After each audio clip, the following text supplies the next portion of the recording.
Alhamdulillah Rabbil Alamin, wassalatu wassalamu ala sayyidil mursalin wa ala alihi wa sahbihi ajma'in wa radiyallahu anhum. Nah, berkaitan dengan Abdullah dalam kitab Nabi Sallallahu Mu'awalah sampai di dalam anjuran membiasakan diri membaca Al-Quran serta adab dalam membacanya. Hendaknya engkau lazimkan untuk membaca Al-Quran pada setiap hari. Paling sedikitnya engkau membaca 1 juz dalam sehari, ya Allah.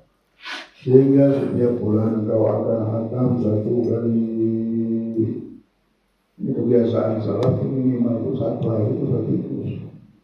Banyak waktu masalah. 1 juz itu palingan kalau orang bacaannya cepat 1/4 jam. Kalau orang bacaannya pelan itu bisa 1/2 jam. Setiap hari kalau dibagi gimana, habis sholat, habis 10 menit berjalan, habis sholat, habis 10 menit berjalan, atau ambil langsung 20 menit pagi hari, 20 menit malam, dapat 1 juz kita. Kalau kita perhatikan amalan ini, maka ringan, malah menjadi kesenangan kita. Nah, orang-orang yang mempunyai hubungan dengan Allah, dengan Rasulullah, mereka perhatian benar-benar firman Allah ini untuk dibaca. Bahkan di tempat-tempat yang lain, para ulama shalihin bukan cuma Al-Quran, membaca hadis Nabi Muhammad SAW. Tidak hadis dibaca sama mereka. Sudah disiapkan setiap hari harus baca sabda Rasulullah, firman Allah dan perkataan para ulama shalihin. Ya seperti kita sekarang ini setiap hari dapat 1 bab, apa membaca kitab orang-orang shalih. Nah, mudah-mudahan berkah hidup kita. Amin. Hidup manusia yang dicahayai dengan ilmu, maka kebaikanlah yang mengelilingi hidupnya. Pikirannya diberikan ilmu, diberikan harus itu. Tidak bisa diberikan emosi, tidak bisa diberikan dengan nafsu, alhamdulillah, tidak akan habis-habis itu tidak. Hina dan hina. La ilaha illallah Muhammadur Rasulullah. Maka dari itu, supaya hidup kita ini tentram, barokah, punya nur, ada cahaya dalam hidup ini, harus setiap hari diisi dengan membaca Al-Quran. Ini rencana harus direncanakan dengan matang. Ini amalan harus kita rencanakan. Aku harus membaca Al-Quran setiap hari sudah. Tidak boleh lagi kita mengatakan kena. Waktu kena ini sudah lama benar, sudah lewat. Nanti di dalam kubur banyak manusia menangis karena tidak menjadikan Quran ini sebagai pegangan hidup. Dalam bulan Ramadan saja, mari kita hidup dalam Quran. La taj'alu buyutakum kal maqabir. Jangan jadikan rumah kalian seperti kuburan, tidak terdengar suara apapun. Seperti orang yang tidak ada yang tinggal di tempat itu, terdengar suara kita, cerita-cerita yang baik, terdengar suara di rumah kita, bacaan Al-Quran. Ini Al-Quran adalah mukjizat Nabi besar Muhammad. Mukjizat ini hidup di rumah kita, hidup di pikiran dan di hati kita, hidup di kamar-kamar kita. Para aulia shalihin, mereka yang menanam pohon kurma, ada yang menghatamkan setiap hari, ada yang menghatamkan setiap dia menanam bisa hatam berdoa dulu 1 pohon dihatamkan 1 hataman. 1 pohon 1 hataman, 1 pohon 1 hataman. Karena tahu barokah dan manfaatnya, hingga rezeki mereka pun penuh barokah. Nah ini di waktu setiap hari 1 jam, 1 juz minimal dalam Alhamdulillah. Sehingga setiap bulan engkau akan hatam 1 kali paling tidak. Sedangkan kalau engkau mampu, maka yang lebih baik dari itu adalah engkau menghatamkan setiap 3 hari sekali. Pilih tidak. Amal baik pada setiap 3 hari sekali, setiap hari 10 juz. Ketahuilah bahwa membaca Al-Quran memiliki keutamaan sangat besar dan sangat berpengaruh dalam menerangi hati. Hati ini kalau terang, kelihatan semuanya, senang. Lampu saja kalau mati kita susah di rumah, pusing kepala kita stres. Tapi kalau sudah lampu terang ada listrik, alhamdulillah, hidup. Sepertinya ada kehidupan. Begitu juga kalau hati ada cahaya Al-Quran, hidup kita. Al-Habib Ali bin Muhammad Al-Hafiz Wahibul Maulid menghatamkan Al-Quran 4 kali hatam malam, 4 kali hatam siang. Bukan lagi sebulan sekali, setiap hari 8 kali hatam. Abdurrahman Segar 2 kali hatam malam, 2 kali hatam. Setiap hari, kalau tidak dulu itu memegang Al-Quran, ngajar. Nah, memegang Al-Quran namanya ngajar. Memang sudah hidup bersama Al-Quran. Nah, kita tidak perlu sampai memenuhi segala-galanya. Setiap hari baca Al-Quran 1 juz. Tidak bisa setengah juz. Tidak bisa 1 ain sudah. Jangan sampai tidak baca Al-Quran. Tapi minimal itu ya selembar lah, minimal jangan sampai 1 ain. Sedikit benar. Orang biasanya 1 lembar habis sholat, 1 lembar habis sholat, 1 lembar lagi. 5 lembar setengah juz dapat. Daripada mikir ke sana kemari, pegang Al-Quran tadi. Nah, sebagaimana Nabi Muhammad SAW bersabda, ini Al-Quran manfaatnya besar. Ini Nabi Muhammad nasikin wasiat. Afdalul ibadah ummati qiraatul Quran. Sebaik-baik ibadah umatku adalah membaca Al-Quran. Ya Allah. Al-Quran adalah termasuk ibadah yang paling dimuliakan.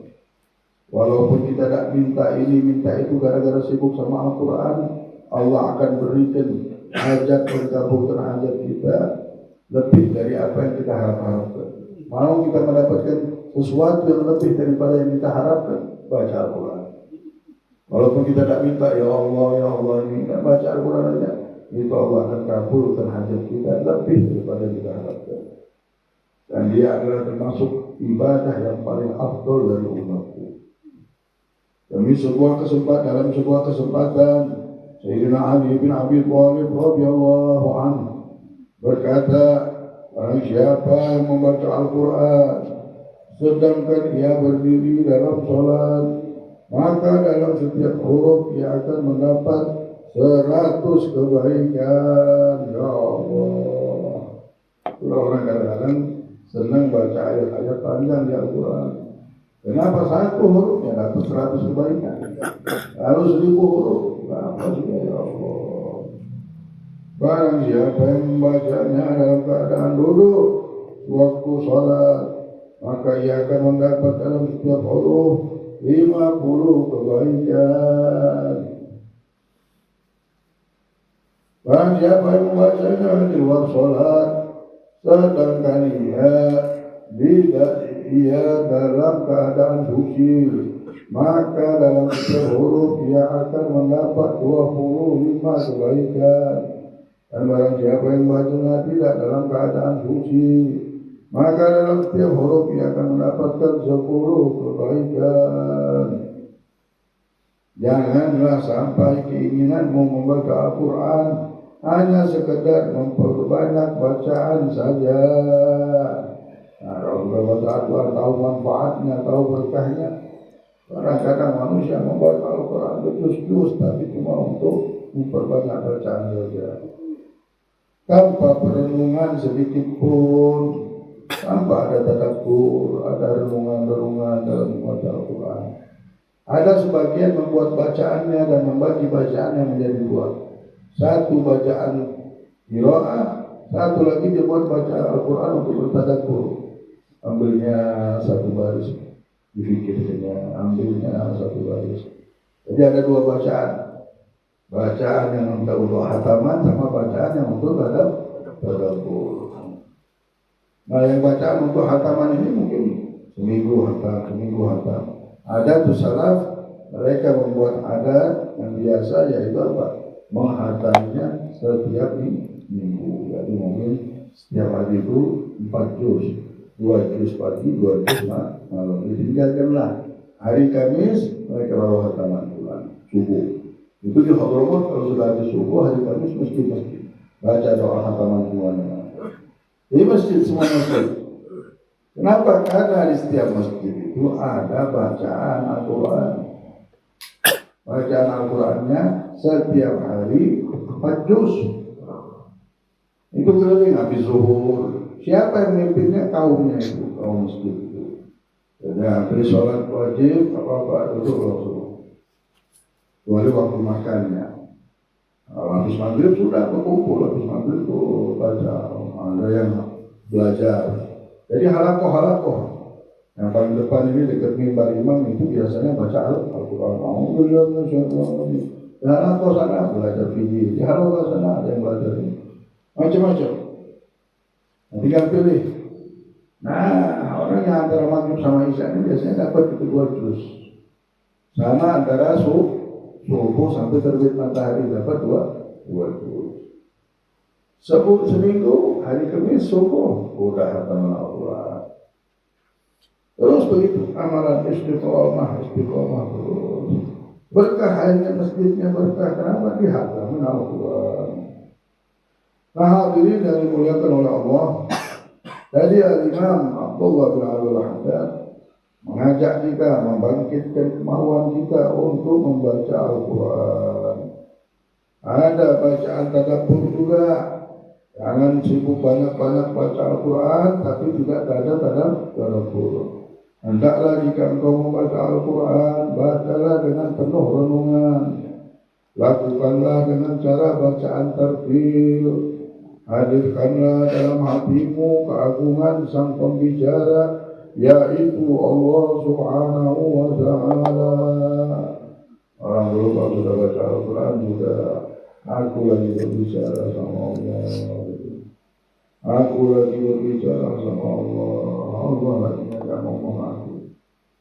Bayangkanlah dirimu berada di hadapannya, membaca kitabnya yang di dalamnya berisi perintahnya kepadamu, larangannya dan larangannya, nasihatnya dan wasiatnya.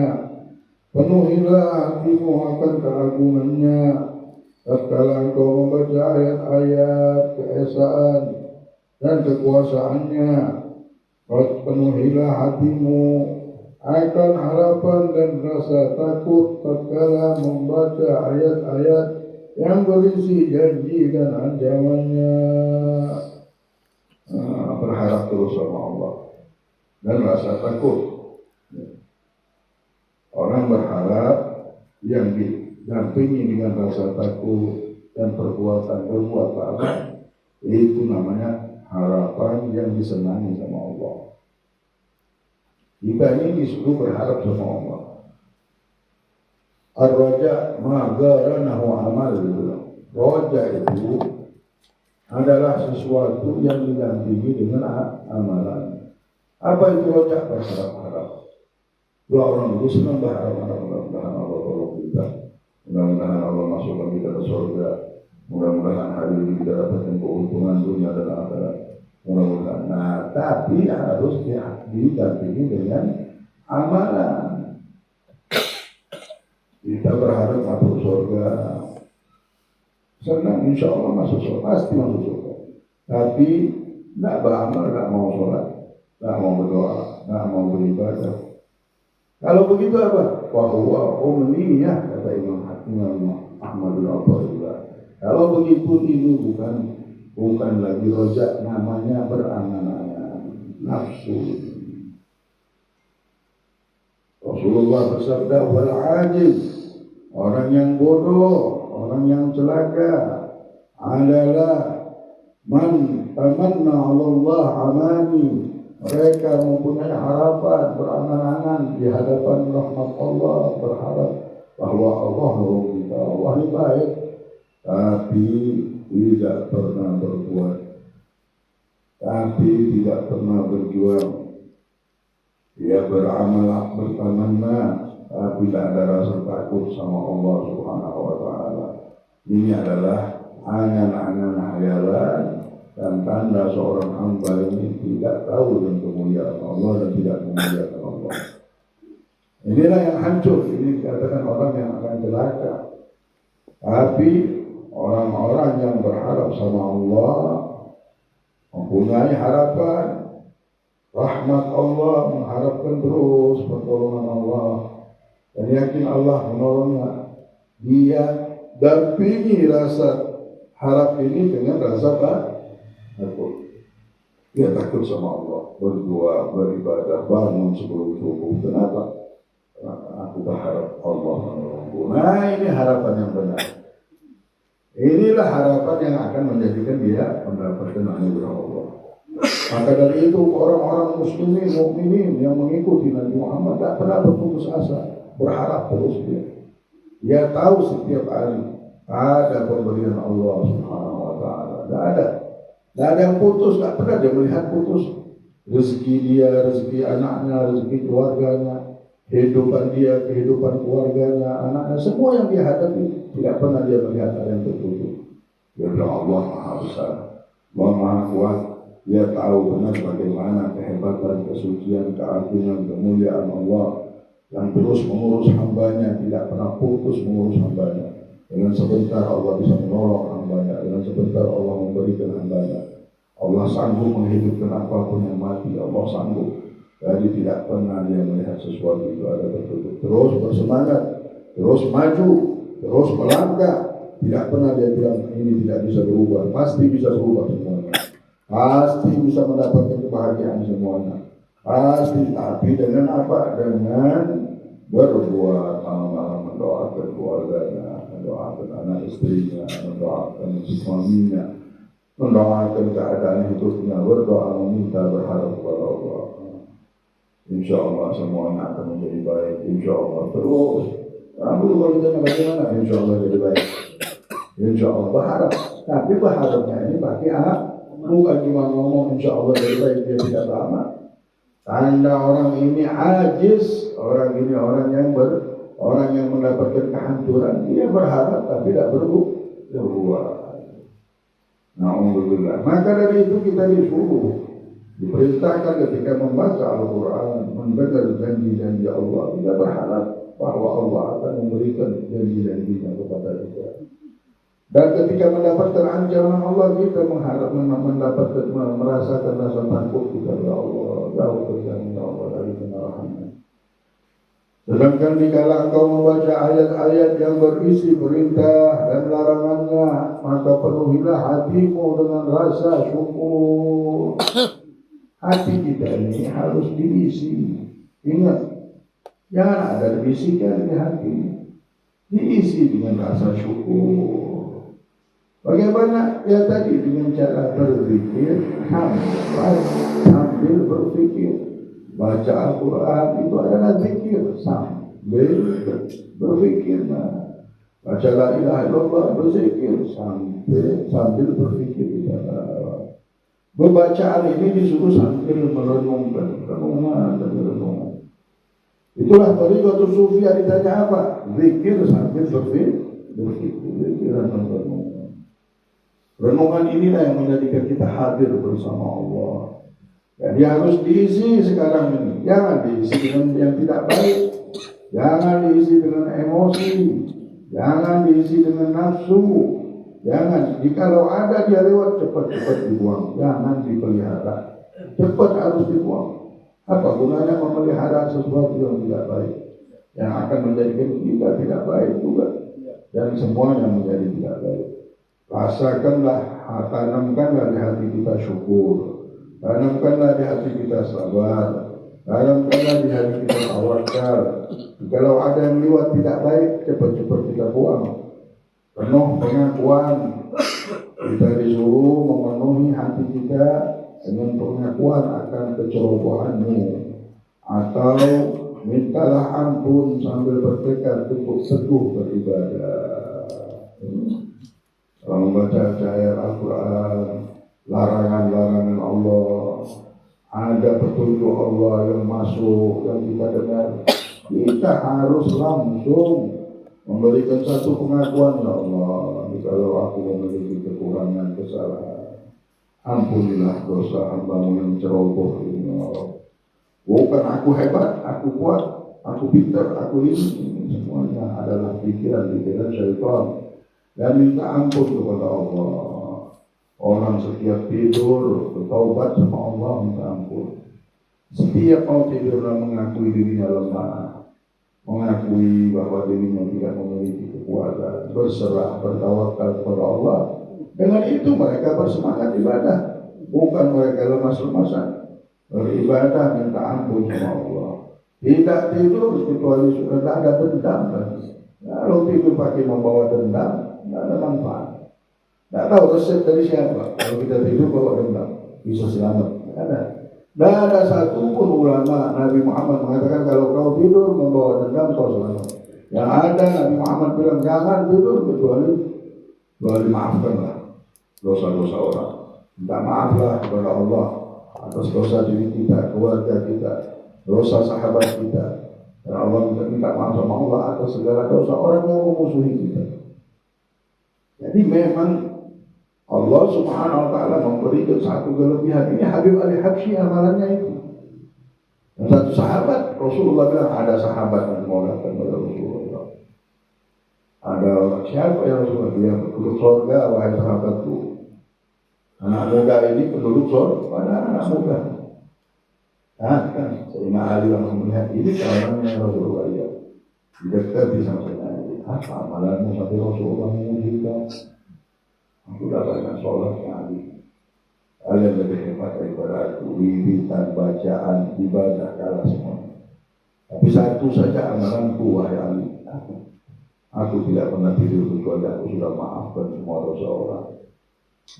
Tambah lagi dosa anak kita, tambah lagi dosa istri kita, tambah lagi dosa suami kita, tambah lagi dosa keluarga kita. Udah, jangan ada jengkel di hati, jangan ada yang melihat itu ujian saja.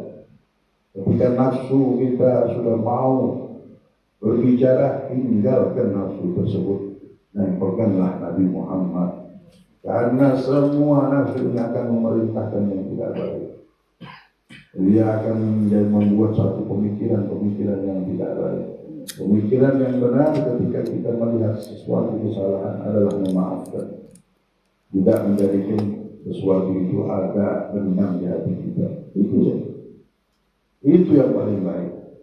Pilihan selain itu adalah pilihan hawa nafsu. Gunanya tidak berguna kalau kita dendam, tidak ada gunanya kalau kita marah, tidak ada gunanya kalau kita tidak memberikan maaf. Lepaskan segala yang tidak berguna tadi dengan maaf. Anak kita maafkan, jadi baik anak kita nanti insya Allah. Ini sudah bertahun-tahun insya Allah, maafkan sudah dengan keseluruhan maafkan. Insya Allah jadi baik. Karena kita mau marah, kita mau jangan bahasa nanti kamu lihat itu bahasa benar. Jadi kan bahasa pemaaf. Kita boleh tegas sama anak, sama istri. Habis sudah. Kita boleh tegas sama murid-murid kita. Setelah itu sudah. Tegas supaya berpikir. Karena supaya ada syariat. Berdosa kalau kita tidak memberikan satu syariat yang benar. Nah, ketika kita membaca firman Allah, ada teguran-teguran dari Allah, maka kita disuruh meresapi benar apa yang ada. Harus diisi hati kita. Tidak boleh diisi dengan yang kotor, diisinya dengan yang baik, dengan syukur, dengan tawakal, dengan munculnya tekad-tekad untuk teguh beribadah. Untuk teguh berpegangan dengan Allah. Ketahuilah kata Allah bahwasanya Al-Quran adalah lautan yang luas, bahrul muhit juga. Darinya terambil mutiara-mutiara ilmu. Barang siapa di antara orang-orang beriman yang terbuka baginya jalan untuk memahaminya, maka akan selalu terbuka baginya pemahaman-pemahaman. Kalau orang sudah ingin memahami Al-Quran, mempelajari Al-Quran, Allah akan buka satu pemahaman di dalam pikirannya hingga bisa paham dengan kitab tersebut. Semakin sempurna cahayanya, semakin luas ilmunya, sehingga membuat si pembaca tidak akan bosan membacanya siang dan malam, karena ia telah mendapatkan tujuan utamanya dan telah memperoleh keinginannya. Inilah sifat seorang hamba Allah Subhanahu wa Ta'ala yang sejati. Dalam sebuah kesempatan, Al-Imam Al-Syekh Abu Madyan radhiyallahu anhu berkata, seorang murid tidak akan menjadi hamba Allah Subhanahu wa Ta'ala yang sejati sampai ia mendapatkan apa yang ia inginkan ada dalam Al-Quran. Belum dibilang murid sejati, belum orang ini dikatakan sudah memang menuntut mencari Allah, sebelum dia mengakui benar-benar bahwa di dalam Al-Quran segala-galanya ada, muasnya dengan Al-Quran dan bahagia dengan Al-Quran. Sehingga kalau ada apapun, datang pikiran yang tidak baik, bisikan yang tidak baik, apapun dari kehidupan ini yang menjadikan dia tidak senang, langsung ambil Al-Quran, membaca Al-Quran. Orang dulu Al-Quran ini jadi pegangan, setiap hari dipegang Al-Quran. Tapi sekarang Al-Quran berdebu, tidak usah memegang, tidak usah baca, pergi pegang aja, berdebu Al-Quran. Ya Allah, berdosa kita. Nah ini kita harus bangkit, bukan cuma kisah saja, bukan cuma berharap saja, berharap minta syafaat, berharap minta ini, berharap minta itu, tapi tidak mau berbuat, tapi tidak mau beramal, tapi tidak pernah melakukan sesuatu yang diridhoi oleh Allah Subhanahu wa Ta'ala. Al-Quran tidak ada cerita lagi satu hari tidak akan pegang Al-Quran. Sudah jadikan satu prinsip hidup, setiap hari aku harus pegang Al-Quran. Harus aku baca walaupun satu ain. Nah mulailah dari satu ain, habisnya 2 ain, 3 ain, sampai dapat 1 juz sudah bagus sudah. Istiqomah di 1 juz itu. Berapa tahun tidak apa-apa. Tapi kalau masih 1 ain, kejar terus. Kalau 1 juz itu target paling sedikitnya 1 juz 1 hari. Belum bisa baca Al-Quran, mulai belajar. Gaji orang untuk kita bisa baca Al-Quran. Buat satu komunitas supaya saling semangat untuk membaca Al-Quran dari mudah-mudahan Allah jadikan kita orang-orang yang senang dengan Al-Quran dan Al-Quran senang sama kita. Orang-orang yang tidak dilaknat oleh Allah Subhanahu wa Ta'ala dan Al-Quran tidak melaknatnya. Hadirin yang dimuliakan oleh Allah, beliau menyambung hendaknya engkau menekuni bacaan surat-surat dan ayat-ayat yang dianjurkan bacaannya dalam waktu-waktu tertentu. Menurut riwayat hadis, di antaranya hendaknya setiap malam sebelum tidur bacalah surat Alif Lam Mim Sajadah dan Al-Mulk. Disuruh kita baca surat As-Sajadah dan Al-Mulk setiap malam. Dan Al-Waqi'ah, jadi kewiwitan Al-Waqi'ah, Sajadah sama Al-Mulk. Dan 2 ayat terakhir dari surat Al-Baqarah, yaitu Amanar sama Rasul sama ayat kursi ya. Tarik sedikit sebelum itu baca ayat kursi sama Amanar Rasul. Ima unzila ilaihi min rabbih wal mu'minuna bil amali sampai akhir. Ini harus jadikan wirid. Kita jadikan sudah malam ini kita buat kontrak sudah. Daripada ngeliat handphone, ini bacaan Al-Waqi'ah setiap malam. Membaca surat Alif Lam Mim Sajadah, surat Tabarok, surat Al-Mulk, dan juga Yasin ya. Ulama memerintahkan juga untuk membaca Yasin karena orang yang membaca Yasin di malam hari Allah ampun menjadi baik. Sedangkan malam Senin dan malam Jumat bacalah surat Al-Dukhan. Setiap malam Senin sama malam Jumat baca Al-Dukhan. Pada malam Jumat dan hari Jumatnya bacalah surat Al-Kahfi. Jadi 2 kali. Banyak ulama membacakan 3 kali. Kapan? Malam Jumat, hari Jumat, sama sore Jumat membaca surat Al-Kahfi. Selain itu, jika kau mampu, maka bacalah 7 ayat munjiat setiap malam. Semua itu mengandung keutamaan yang besar sekali, kata Allah Muhammad. Begitu juga bacalah di pagi atau sore hari, permulaan surat Al-Hadid dan akhir surat Al-Hasyr dan surat Al-Ikhlas yang kita baca ini ya. Selama kita baca ini, apa hasil nama khalaqnakum Muhammad dan lain-lainnya, ada semua di Baitul Latif ini. Dan surat Al-Mu'awwidzatain masing-masing 3 kali, seperti yang ada di Baitul Latif ini. Yang disebut ini ada semua di Baitul Latif. Dan ayatul kursi dan surat Al-Kafirun juga jadikanlah bacaan ini terakhir yang engkau ucapkan. Sesungguhnya Allah SWT berkata yang benar dan Dialah yang memberi jalan dan petunjuk. Nah, mudah-mudahan Allah sudah memberikan kita jalan menuju rahmat, pintu rahmat lagi dengan membaca Al-Quran. Nah, habis ini jangan kita main-main dengan Al-Quran juga. Kita jadikan senjata kita benar. Setiap hari kita bisa makan duit. Setiap hari kita bisa menghitung duit. Ambil wudhu sebentar, baca Al-Quran sebentar saja, rumah syaitan. Jadi ada sesuatu yang memang setan tak mau benar. Tak mau benar, setan tahu. Setan tak mau kita dekat sama Allah. Setan tak mau benar kita dekat sama Nabi Muhammad. Itu yang dia takuti. Yang ditakutkan sama setan ini, kita dekat sama Allah dan dekat sama Nabi Muhammad.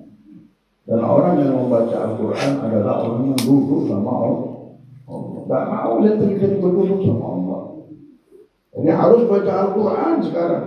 Bertaubat kita dari dosa-dosa kita yang sudah lewat. 1 hari kita tidak membaca Al-Quran, langsung taubat kita. Maafkan ulun ya Rabb, hambamu di 1 hari tidak membaca Al-Quran. Inna qaumi ja'ala hadzal Qur'an mahjura. Sesungguhnya kaumku telah menjadikan Quran ini biasa-biasa saja. Ditinggalkan Al-Quran. Sepertinya Al-Quran ini tidak ada artinya di dalam hidupnya. Mana arti Al-Quran dalam hidup kita? Mana arti Al-Quran dalam pikiran kita? Kita sudah ditipu sama hawa nafsu. Sibuk memikirkan bisikan-bisikan yang tidak jelas. Yang pasti Al-Quranul Karim yang harus kita penuhi jiwa dan pikiran kita dengan isinya. Barang siapa berpegangan sama Al-Quran, dia akan selamat di dunia dan di akhirat. Mukjizatnya Nabi Muhammad paling besar Al-Quran. Manusia sibuk dengan yang lain, sibuk dengan dunia, sibuk dengan main-mainan dunia, sibuk dengan ini, melupakan Al-Quran. Al-Quran ini kita akan bahagia. Pegang saja Al-Quran. Jadi kita mulai tekadkan mempunyai waktu selama 40 hari dulu kita coba. Saya berjanji 40 hari ini setiap hari saya berpegang Al-Quran. Habis dia tambah lagi, terus sampai meninggal dunia. Inilah kehidupan yang baru. Perhatikan anak-anak kita memegang Al-Quran, baca Al-Quran atau tidak. Tanyakan hari ini sudah baca Al-Quran atau tidak. Nah, jangan tidur kecuali baca surat Al-Muluk. Janganlah tidur kecuali baca Alif Lam Mim saja. Ini perhatian sedikit aja kita perhatikan. Selamat keluarga kita. Kita pengen keluarga selamat, pengen dapat syafaat, pengen dapat keberuntungan. Tapi kita tidak mau memperhatikan anak istri kita dalam bacaan Al-Quran. Atau yang diperhatikan tidak pernah senang diperhatikan. Malah marah kalau diperhatikan. Alhamdulillah. Kalau kita diperhatikan sama Allah, kita senang. Ada petunjuk dari Allah namanya. Ada jalan untuk keselamatan dan kebahagiaan kita di dunia dan di akhirat. Maka dari itu Allah Subhanahu wa Ta'ala dengan izinnya pada detik ini dan pagi hari ini, di dunia yang sementara ini yang kita diuji bersama-sama untuk berpegang sama Al-Quran, mengisi hati kita dan pikiran kita dengan Al-Quran. Tidak ada lagi kisah kita tidur tidak membaca surat Al-Mulk. Tidak ada lagi kisah kita tidur tidak membaca surat Al-Waqiah. Duduk sebentar di atas kasur. Sebentar aja. Daripada mikir ke sana kemari, buka berapa jam kita membuka ayat itu? Bisa. Yang dilihat itu lagi besok, itu lagi, itu dulu yang dilihat. Kalau kita baca Al-Quran, dapat Al-Waqiah. Al-Waqiah 5 menit selesai, 7 menit selesai Al-Waqiah. Al-Mulk sebentar, Alif Lam Mim saja sebentar. Kalau sudah jadi wirid senang kita. Nah kemana-mana pikiran kita. Tambah lagi kita tadabburi. Oh Al-Mulk isinya bukan main. Cerita tentang kebesaran Allah. Alif Lam Mim saja bukan main isinya. Tentang bagaimana Allah menciptakan dunia dan jagat raya ini. Semuanya kebesaran dan keagungan. Yang membacanya Al-Mulk insya Allah kuburannya terang. Kita kalau tak sanggup.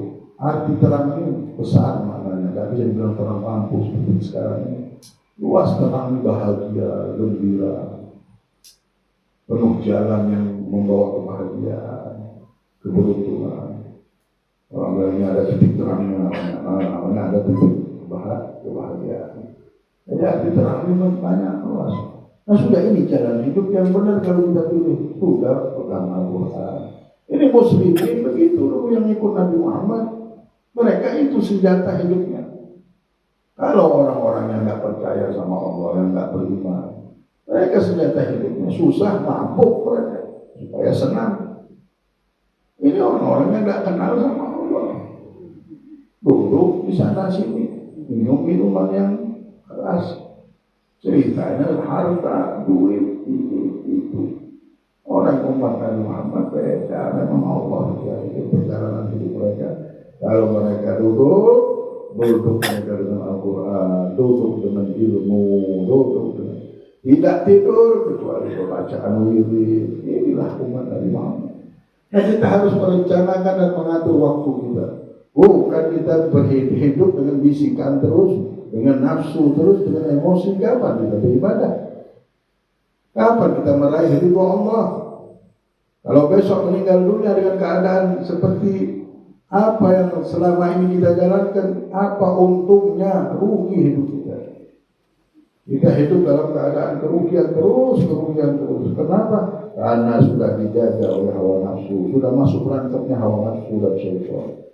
70 syaitan ini yang lebih dahsyat daripada 70 syaitan nafsu sudah menguasai pikiran kita. Itulah, ketemu teman tersinggung, ketemu keluarga tersinggung, ketemu ini tersinggung, berantem terus itu. Tidak ada gunanya itu berantem terus. Apa sebabnya? Ya, nafsu tadi benar. Coba kita isi dengan ibadah pikiran kita, hati kita dengan Al-Quran. Senang insya Allah. Mudah-mudahan Allah jadikan hari-hari kita ini penuh dengan kebaikan. Allah cabut semua yang tidak baik pada diri kita, diri anak istri kita, keluarga kita, orang tua kita, saudara kita. Allah jadikan kita mutahabib kita, saling mencintai, saling sayang, saling menjenguk, saling bertemu karena Allah Subhanahu wa taala. Duduk di dunia ini, hidup di dunia mencari ridho Allah. Allah angkat segala yang tidak baik dan Allah turunkan kebaikan, keberkahan pada kehidupan kita, rezeki yang berkah, ilmu yang berkah, kehidupan yang berkah, umur yang berkah. Allah berikan kita kekuatan untuk membaca Al-Quran setiap hari. Menjadikan kita min ahli Al-Quran, min ahli al-adhkar wal awrad, min ahli Allah, ومن أهل محبة ومحبة حبيبه محمد صلى الله عليه وسلم ومن المحبين المحبوبين وارزقنا معرفة ومعرفة حبيبه محمد صلى الله عليه وسلم وأوليائه وأصحابه وارزقنا تحرك بأخلاقهم وتعرف بأدبهم ونمشي على طريقهم على هذه النية ومن صالح إلى حضرة النبي محمد صلى الله عليه وسلم.